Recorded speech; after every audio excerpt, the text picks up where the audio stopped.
Deputy Speaker. It's clear that a lot of Tories don't like this budget. But that's not because it raises taxes, because after all, they themselves raised taxes to a post-war high.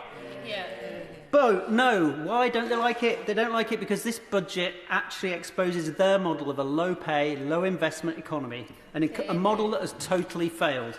It failed to produce anything other than anemic growth, dire productivity and broken public services. Amongst the few mea culpas uttered from the opposition benches in the last few days was the admission that the last government had indeed, and I quote, wasted huge amounts of money. But what's just as damning is the huge amounts of talent and potential that they've wasted. People who want to work and actually get the work and the pay and the dignity they deserve under this budget.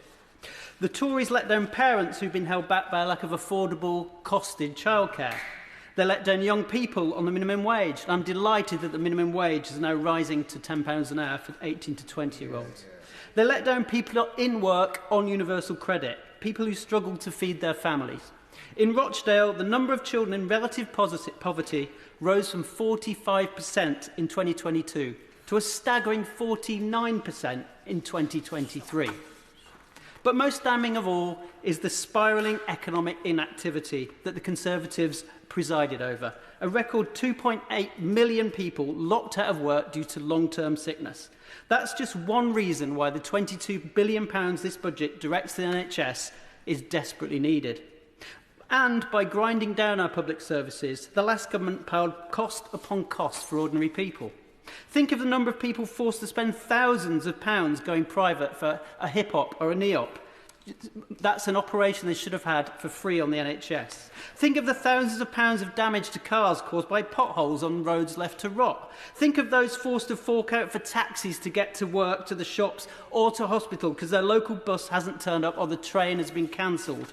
Think of all the experienced talent leaving the NHS, our schools and our police forces because their pay was cut in real terms and they face crippling staff shortages on a daily basis.